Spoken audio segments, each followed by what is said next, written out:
Conversa sobre livros bíblicos nesse terceiro momento do nosso culto. Então a gente está falando sobre os primeiros livros do apóstolo Paulo, tá? Os primeiros livros, primeiras cartas, né? Estamos conversando sobre isso. E agora estamos no livro de Romanos. Então veja alguns aspectos que a gente está destacando aqui para Romanos.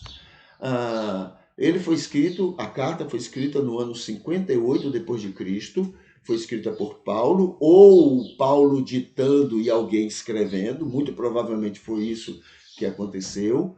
Paulo já estava aqui com seus 60 anos e já não podia escrever porque não tinha óculos naquela época, né? Que eu saiba, não tinha óculos, né?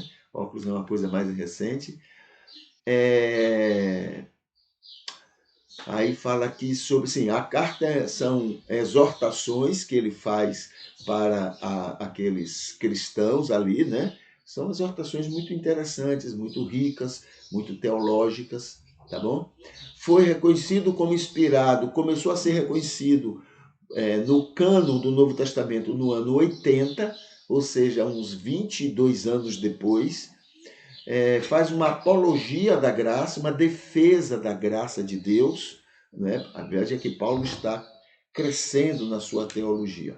Muitos judaizantes, né? Ele está escrevendo dentro de um contexto onde na igreja de Roma haviam muitos judaizantes, tá?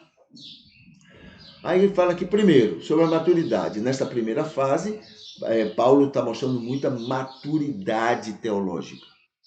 Tá? É muito interessante ver isso quando você compara, inclusive, Romanos com primeiro e segundo Coríntios, você vê já uma teologia mais rebuscada, mais trabalhada, mais bem elaborada, entendeu? Romanos é um tratado teológico já bem adiantado, né, em relação às cartas anteriores. Há uma possibilidade de que quando Paulo escreveu essa carta, ele ainda não estava preso, mas ele estava numa viagem missionária, mas ele já tinha a ideia de que ele iria ser preso, né? Principalmente porque ele sabia que ele tinha direitos como cidadão romano. Então, mesmo que ele fosse para Jerusalém e lá tivesse toda aquela a ação dos judeus contra ele, né? Forçando o Império Romano a persegui-lo, ainda havia a possibilidade dele não ser julgado lá, porque ele era cidadão romano. Então, ele iria arrogar isso e exigir isso, então ele seria levado para Roma, tá bom?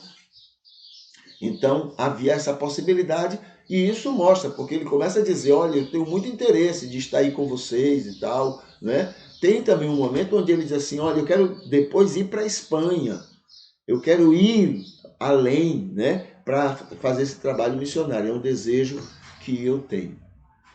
No terceiro ponto, aqui está menos prepotência. Sim, é outra coisa interessante do livro de Romanos, da carta aos Romanos de Paulo. Porque aí ele já não tem tanta aquela prepotência anterior, naturalmente, que tinha, né, em cartas anteriores. Porque ele agora começa a entender que os judeus eram tão pecadores quanto qualquer outro povo. Ele chega a dizer, para Deus não faz acepção de pessoas. Tanto gregos quanto judeus, tanto gentios quanto judeus, todos são pecadores e todos carecem da glória de Deus. Isso quer dizer que ele acreditava que o judeu precisava se converter para ser salvo. Entendeu? Isso aí é sair muito da teologia daquela época, quando os cristãos acreditavam, né? Por isso que ele é muito confundido com o judaísmo, né? Acreditavam que os judeus, por serem o povo de Deus, mesmo Jesus tendo dito que não eram, Jesus chega a dizer, vocês são filhos do diabo, né? Mas na cabeça, né, humana e ainda mais do joio, o que Jesus fala não interessa. Interessa o que eles querem que seja. Então acreditavam, não, Jesus está errado. Esse é o povo de Deus, entendeu? Até hoje é muito assim. Porque até hoje também tem não só o joio, mas tem a teologia do joio, né, ainda muito difundida no mundo. Então, menos prepotência. Paulo já entende que essa prepotência não tem sentido, porque o judeu é tão carente de salvação quanto qualquer outro. Tem aqui uma palavra sobre incongruência posterior. Você vai ver lá no capítulo 11, não, capítulo 9, 10 e 11, é isso? Capítulo 9, 10 e 11, é mais ou menos isso. Né? Você vai encontrar na carta aos Romanos uma ideia trabalhando sobre a questão dos judeus. Não, que os judeus estão salvos, né? Que os judeus apenas estão agora passando um período de latência, porque os gentios estão entrando na salvação, mas depois os judeus continuarão sendo salvos, essa ideia do judaísmo. Só que isso contradiz o que Paulo falou no começo da carta.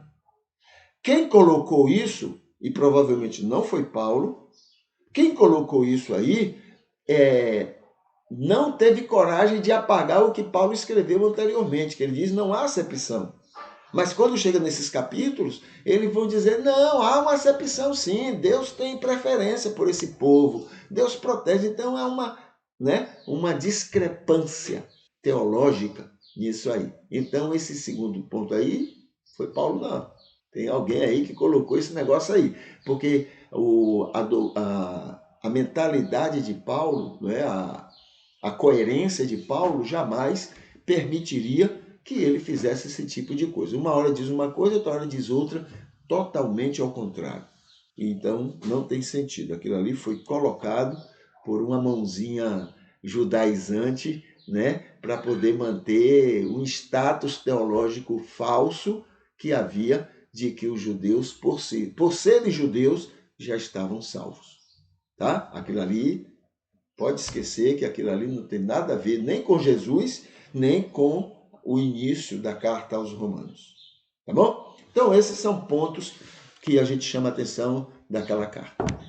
A gente fica por aqui, a gente ora para que hoje seja um dia abençoado para você e para o reino de Deus, por perto de você, né? E amanhã, com fé em Deus, a gente está de volta. Tá bom? Até mais. Deus abençoe. Deixa eu botar aqui a musiquinha e a gente vai se despedindo.